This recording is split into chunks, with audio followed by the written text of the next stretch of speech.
के माननीय उपराष्ट्रपति श्री जगदीप धनखड़ जी, प्रधानमंत्री श्री नरेंद्र मोदी जी, लोकसभा अध्यक्ष श्री ओम बिरला जी, राज्यसभा के उपसभापति श्री हरिवंश जी, राज्यसभा में सदन के नेता श्री जगत प्रसाद नाडा जी, राज्यसभा में विपक्ष नेता श्री मल्लिकार्जुन खड़गे जी, संसदीय कार्य मंत्री श्री किरेन रिजिजू जी, लोकसभा में विपक्ष नेता श्री राहुल गांधी जी, माननीय सांसदगण और प्यारे देशवासी, संविधान दिवस के पावन अवसर पर आप सभी के बीच आकर मुझे हार्दिक प्रसन्नता हो रही।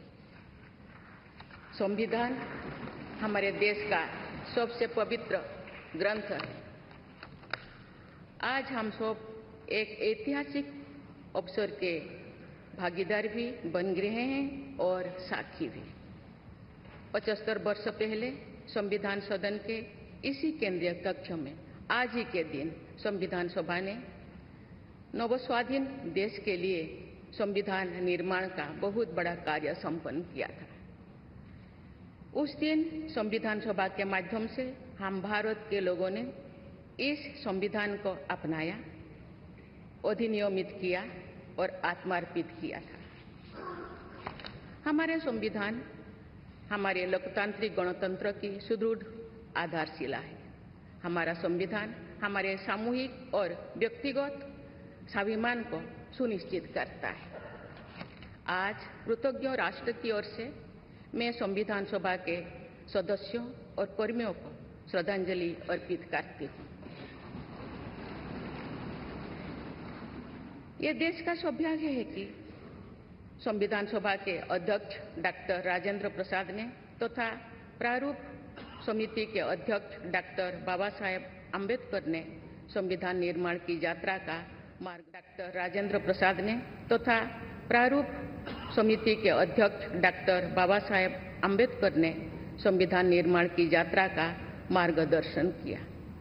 बाबा साहेब अम्बेडकर ने प्रगतिशील और समावेशी सोच की छाप हमारे संविधान पर अंकित किया है।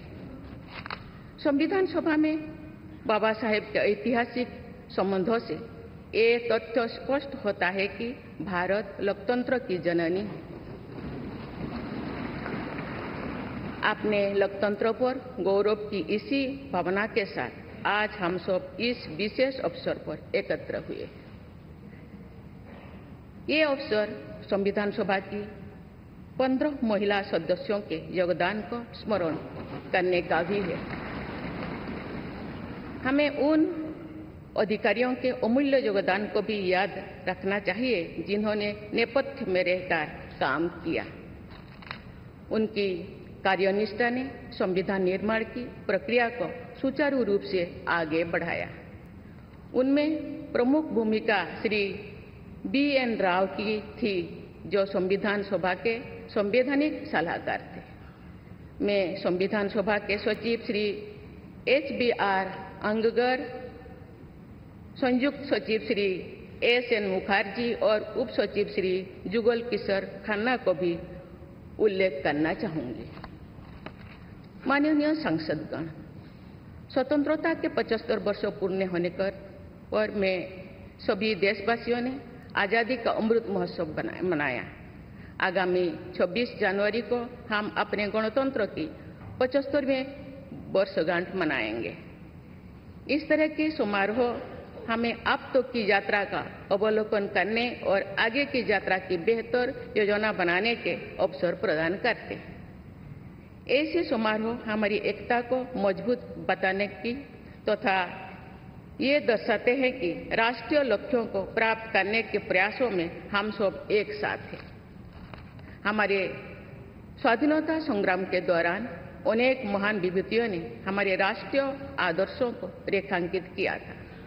हमारी संविधान सभा में हमारे देश की विविधता को अभिव्यक्ति मिली थी। संविधान सभा में सभी प्रांतों और क्षेत्र के प्रतिनिधियों की उपस्थिति से अखिल भारतीय चेतना को शोर मिला था।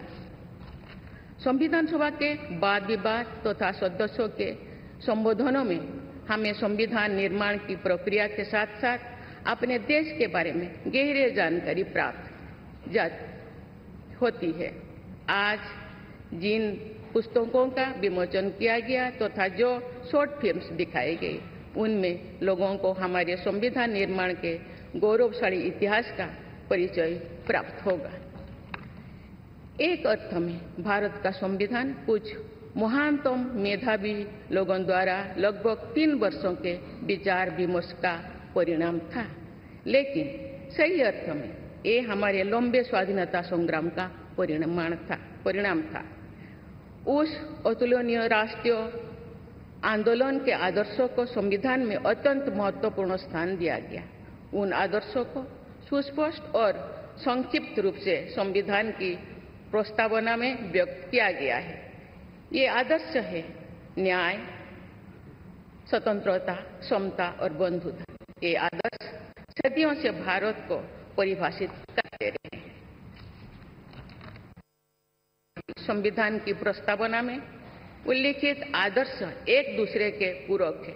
समग्र रूप से ये सभी आदर्श ऐसा वातावरण उपलब्ध कराते हैं जिसमें हम नागरिक को फूलते फलते समाज में योगदान देने तथा साथी नागरिकों की मदद करने का अवसर मिलता है।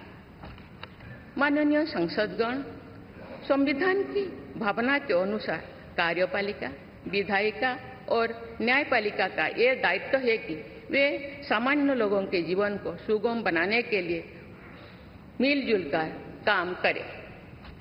संसद द्वारा पारित किए गए अनेक अधिनियमों से जौन आकांक्षाओं को अभिव्यक्ति मिली है। देश के आर्थिक एकीकरण के लिए स्वतंत्रता के बाद का सबसे बड़ा टैक्स सुधार गुड्स एंड सर्विसेज टैक्स को के रूप में किया गया है। वर्ष 2018 में राष्ट्रीय पिछड़ा बल्क आयोग को संवैधानिक दर्जा प्रदान किया गया है। वुमेन लेड डेवलपमेंट की सोच को यथार्थ रूप देना सामाजिक न्याय के संवैधानिक आदर्शों को प्राप्त करने के लिए अनिवार्य है। नारी शक्ति बंधन अधिनियम द्वारा हमारे लोकतंत्र में महिला सशक्तिकरण के एक नए युग की शुरुआत की गई है। दंड के स्थान पर न्याय तथा अपराध के स्थान पर सुरक्षा की भावना पर आधारित भारतीय न्याय संहिता, भारतीय नागरिक सुरक्षा संहिता और भारतीय साक्ष्य अधिनियम को पारित करके सांसदों ने आधुनिक सोच को अपनाने का प्रभावशाली परिचय दिया है। ऐसे अनेक अधिनियमों को पारित करने के लिए मैं सभी सांसदों की सराहना करती हूँ। पिछले कुछ वर्षों के दौरान सरकार ने समाज के सभी वर्गों, विशेषकर कमजोर वर्गों के लोगों के विकास के लिए अनेक कदम उठाए हैं। ऐसे निर्णयों से लोगों का जीवन बेहतर हुआ है तथा उन्हें प्रगति के नए अवसर मिल रहे हैं। गरीब लोगों का अपना पक्का घर मिल रहा है, बिजली, पानी, सड़क की सुविधा मिल रही है, खाद्य सुरक्षा और चिकित्सा सेवाएं मिल रही है। देश में बड़े पैमाने पर विश्व स्तर का इंफ्रास्ट्रक्चर बनाया जा रहा है। समग्र और समावेशी विकास के ऐसे अनेक प्रयास हमारे संवैधानिक आदर्शों को आगे बढ़ाते हैं। इस प्रयासों के लिए मैं सरकार की सराहना करती हूँ। उच्चतम न्यायालय के प्रयासों से देश की न्यायपालिका हमारे न्याय प्रणाली को और अधिक प्रभावी बनाने के लिए अनेक प्रयास कर रही है। न्यायपालिका विचाराधीन कैदियों को और जेल सुधार के विषयों पर भी कार्यरत है। हमारे देश में मूलभूत अधिकारों का दायरा समय के साथ विस्तृत होता रहा है। अपेक्षाकृत कम साधन संपन्न लोगों को कानूनी सहायता प्रदान करने के संवैधानिक निर्देश प्रति जागरूकता और सक्रियता बढ़ रही है। माननीय सांसदगण, कार्यपालिका, विधायिका और न्यायपालिका के साथ साथ सभी देशवासियों की सक्रिय भागीदारी से हमारे संवैधानिक आदर्शों को शक्ति मिलती है। हमारे संविधान में प्रत्येक नागरिक के मूल कर्तव्यों का स्पष्ट उल्लेख किया गया है। भारत की एकता और अखंडता की रक्षा करना, समाज में समरसता की भावना का निर्माण करना, महिलाओं के सम्मान को सुनिश्चित करना, पर्यावरण की रक्षा करना, वैज्ञानिक दृष्टिकोण को अपनाना, सार्वजनिक संपत्ति की सुरक्षा करना तथा राष्ट्र को उपलब्धियों की नई ऊंचाई तक ले जाना नागरिकों के मूल कर्तव्यों में शामिल है। हमारा संविधान एक जीवंत और प्रगतिशील दस्तावेज है। बदलते समय की मांग के अनुसार नए विचारों को अपनाने की व्यवस्था हमारे दूरदर्शी संविधान निर्माताओं ने बनाए थे। हमने संविधान के माध्यम से सामाजिक न्याय और समावेशी विकास के अनेक लक्ष्यों को प्राप्त किया है। नई सोच के साथ हम भारत को विश्व समुदाय में नई पहचान दिला रहे हैं। हमारे संविधान निर्माताओं ने भारत को अंतर्राष्ट्रीय शांति और सुरक्षा को मजबूत बनाने में महत्वपूर्ण भूमिका निभाने का निर्देश दिया है। आज एक अग्रणी अर्थव्यवस्था होने के साथ साथ हमारा देश विश्व बंधु के रूप में ये भूमिका बेखूबी निभा रहे हैं। समुदाय में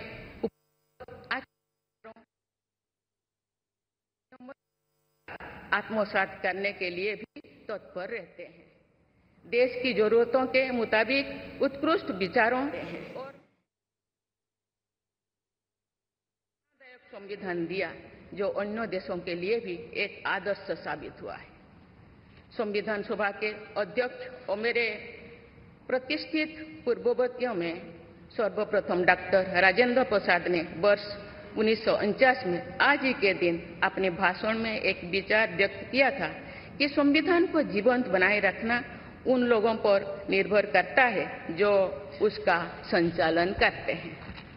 उन्होंने ये भी कहा था कि कई चीजें जो संविधान में नहीं लिखी जा सकती, उनका संचालन परंपराओं के आधार पर किया जाता है।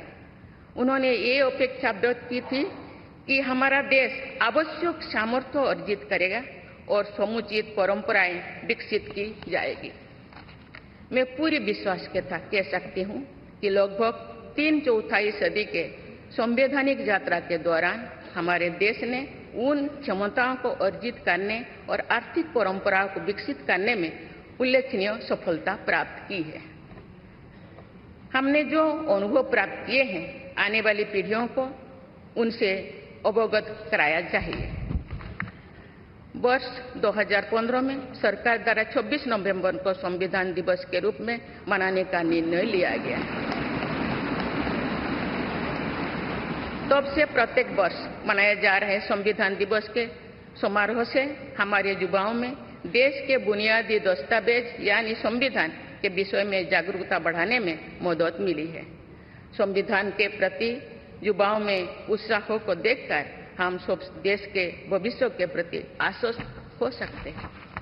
मैं सभी देशवासियों से अनुरोध करती हूं कि वे हमारे संवैधानिक आदर्शों को अपने आचरण में डालें, मूल कर्तव्यों का पालन करें तथा वर्ष 2047 तक विकसित भारत के निर्माण के राष्ट्रीय लक्ष्य के प्रति समर्पण के साथ आगे बढ़े।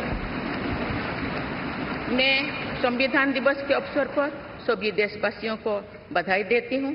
आप सभी को मेरा शुभकामनाएं। धन्यवाद। जय हिंद, जय भारत।